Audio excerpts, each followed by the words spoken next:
Taip, šį kartą toksai netradicinis video iš vis, kaip sakant, nei tema, nei apie traukinius, nei apie kokius apleistus pastatus video bus, o bus apie va tokį rypą krautuvą. Tai kam neaktualu, tiesiog nežiūrėkit. Šiaip pasižiūrėjau internete mažai informacijos apie tokius krautuvus, tai galvoju, kodėl nenufilmavus kažkam galbūt aktualu apie tokį dalyką pasižiūrėti. Tai čia iš rypos tai silpniausia versija 0.3. Bet nežinau, pabandžiau biškį čia tą skaldą pakiloti. Kelia, ką žinau, krauna jisai.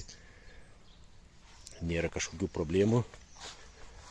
Tai vat, kam aktualu, papasakosiu biškį apie šitą aparatą. Tai variklis 2 cilindrų, 10 kW. Galiu pasakyti, nepasakyčiau, kad silpnas.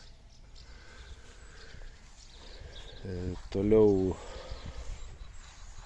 važiuoklė neratinė vikšrinė, kaušo talpa 0,15 kubo, bet dedas ir kitokie čia jam priedai. Tai kelia, nežinau, pabandysim gal užkurti, parodysiu kiek kelia. Tai jau užkūrimas, va, pradžiai masę reikia įsijungti. Tada yra raktai. Yra raktai.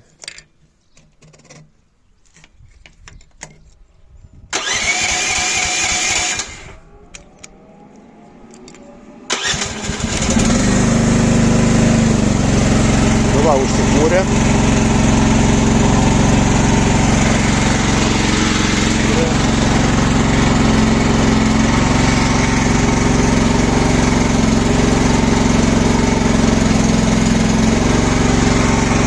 Pažiūrėsim, kiek kelia.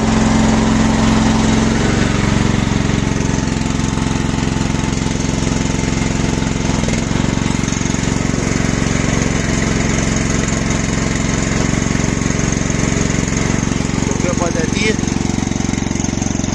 Tuoj pamatuosim su metru. Užgesinsim, kad girdėtis, ką kalbu. Tai va tokioj padėty jisai 1,90 m. Nuo žemės iki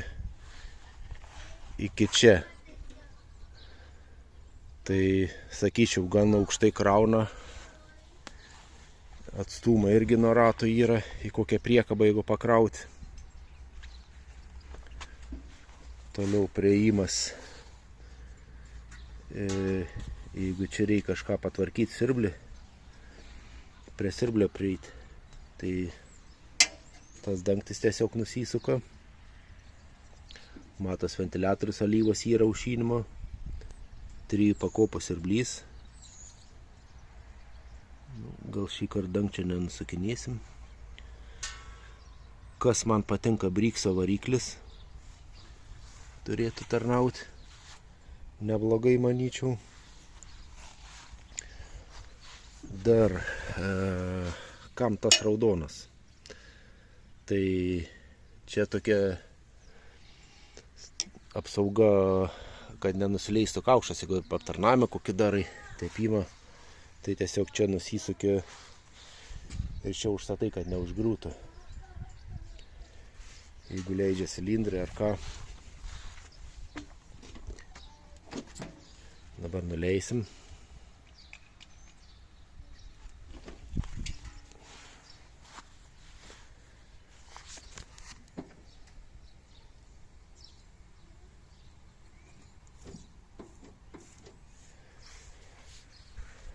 Taip, dabar valdymas. Tai su 2 rankom čia važiuoja ir kraunio valdai. Toliau 2 dar valdymai. Tai čia iš kairės pusės, tai jeigu jungias kažkokia įranga, kur pastoviai turi dirbti siurblys, tai per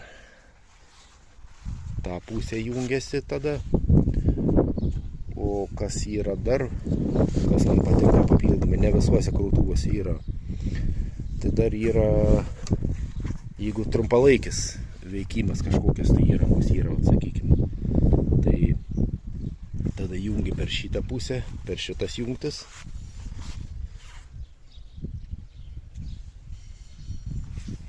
Toliau komplekte dar eina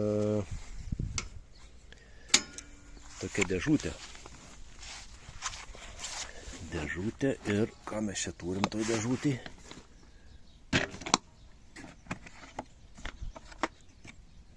Tai sakykime instrukcijos, variklio irgi instrukcija. Nors čia taip viskas aišku su jom. Toliau turim va tokią švirkštelę, jau prisipildžiau jo tepalo, toks žaislinis. Rekomenduočiau iškart normalų nusipirkti. Tada tokie baziniai rankiukai. Tai šešiakampiai, galvutės, oro filtras, tepalo.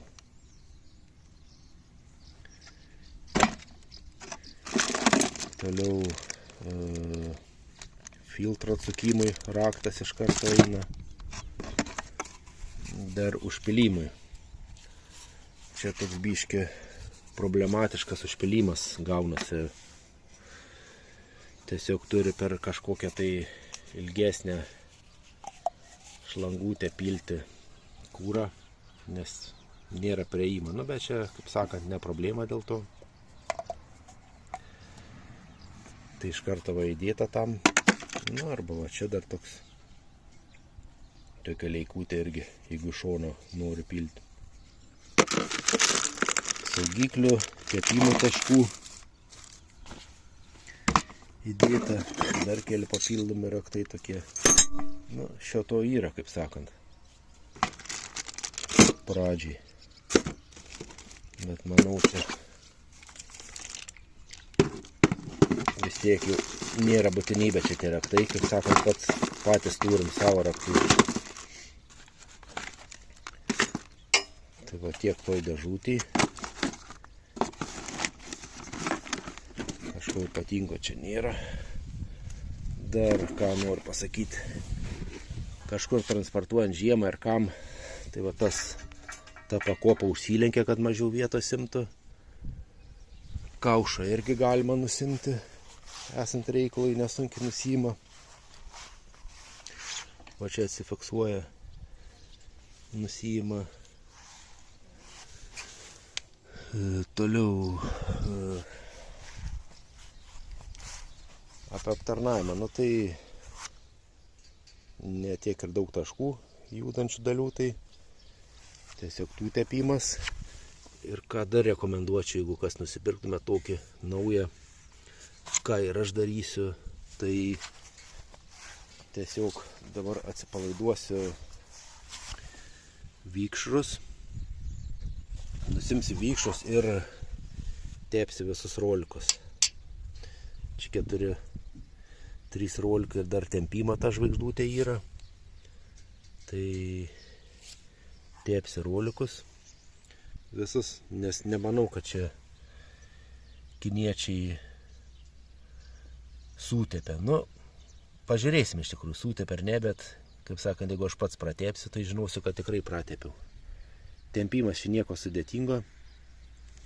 Tiesiog čia 4 varžteliai atsisuka ir yra veržlė tempimą į tą pusę, tą vežimėlį stūmė ir tempėsi tas vikšras. Dabar kol kas vikšrai dar gerai įtempti, po to žiūrėsim. Gal reiks pasireguliuoti. prie akumuliatoriaus irgi nesudėtingas čia priėjimas. Galima pro čia šitą dangtelį atsisukus. Nu tiesiog toks paprastas aparatas. Gal ką domins, jeigu Panevėžio regione yra planų šitą aparatą nuomoti, tai jeigu kam aktualu, tai paliksiu numerį aprašyme. Tai va tiek šią temą.